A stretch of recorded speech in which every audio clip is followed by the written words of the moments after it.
Was this more of the Lions winning, or did it feel like the Vikings lost? Because to me, it's the latter more than the former. No, this was the Lions winning.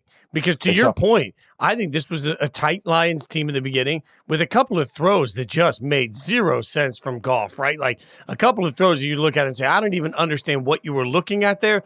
It felt like the team wasn't really in sync with itself, and all they did was go out and absolutely annihilate the second best team in the conference. I think you're right. This felt like a playoff game. It felt like an NFC championship game.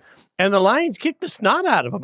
I'm impressed by that. And this Lions defense, man, we spent all week saying who was going to stop the Vikings, who was going to stop the Vikings. Well, they did. Boy, they came at it. That game plan was great. Like, I just sat there and thought, we are just clearly watching a team that we were just waiting to implode easily win in a game that wasn't their best. That's a statement of strength to the Lions for me. Yeah, and it's a reminder why Aaron Glenn is going to get a lot of head coaching interviews. Heck yeah. He was great. Yes. Like he really schemed this thing up. But and hats off to the Lions. Look, I mean, they went 15-2, ninth team in NFL history to get 15 wins in a regular season. I don't want to diminish what they did, but as I'm on the opposite side of this, Fitz, where I was watching this game, like the Vikings just gagged this away, to be honest. Like, and it was Sam Darnold missing throw after throw after throw. And look, I don't want to make this into some referendum on Sam Darnold and who he is as a quarterback. That's so unfair to him.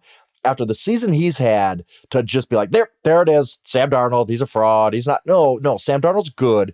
He just had a bad game. And it stinks that it happened on this stage. I don't think that means Sam Darnold is not the right answer for the Vikings, or he's going to fall back to earth. I don't think any of that. I just think he had a bad game, and it's unfortunate. He missed a key part of the game. He misses Justin Jefferson in the end zone, wide open in the end zone on back-to-back throws. And it's just like, that was kind of the night they had. They had other issues. Kicking it out of bounds at the end of the first half, and then Will Reichert, their kicker, misses another field goal. Andrew Van Ginkel drops a pick six that could have changed the entire game. At that point, it's early fourth quarter. They're only down 8 points. Van Ginkel, as we've seen him do a couple times this year, just kind of steps in front of a screen pass, and he's off to the house if he catches it, and he just drops it. And that was kind of the whole game for the Vikings. I thought I don't say this stage was too big for them, but let's be honest, they did not play their best game in the biggest moment. And now they're a 14-3 team that has to go on the road to play the Los Angeles Rams wildcard weekend. I find this wholly unfair. I'm going to keep railing about this. I know this gains a lot of steam every year about this time of year.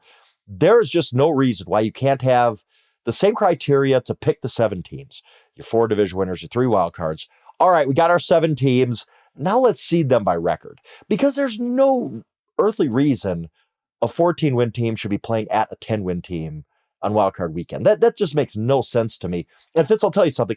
You know, obviously we're both basketball fans.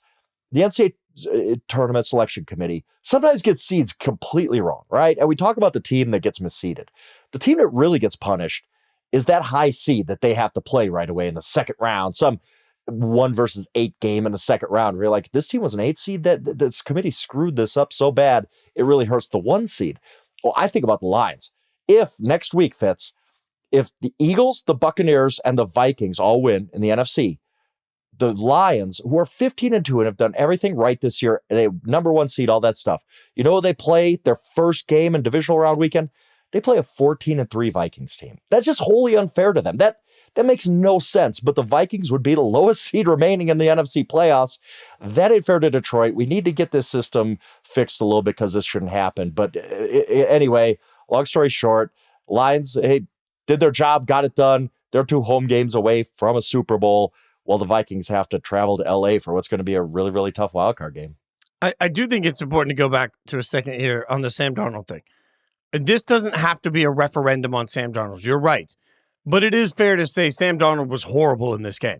I mean, 18 of 41 18 of 41 in a game where they only got 16 carries out of the running backs total in this game, and they weren't effective carries. There was one really good carry for Cam Akers. The rest of this game, they were not effective carries. So you're not running the ball well. Now that's put more pressure on your quarterback to throw. You've got the best weapons in the world, we think, and you turn around and you're just inaccurate. This wasn't like receiver, quarterback on the wrong page. This was Sam Darnold being inaccurate. So I think it's important to stress here that, yes, Sam Darnold, you can be a great player having a great year, but you still had a really bad game. And that's what this was at the end of the day. Sam Darnold's got to fix that quick going into the playoffs, because while it's not fair to judge a great year by this one moment, if that had been a playoff game, if Sam Darnold plays that way in the playoffs, it will only cause that murmur to become a yell. Yeah, the screaming everybody will have, this referendum that you can't go sign Sam Darnold, which I think is ridiculous, but that's what happens if he has this same game in a playoff game.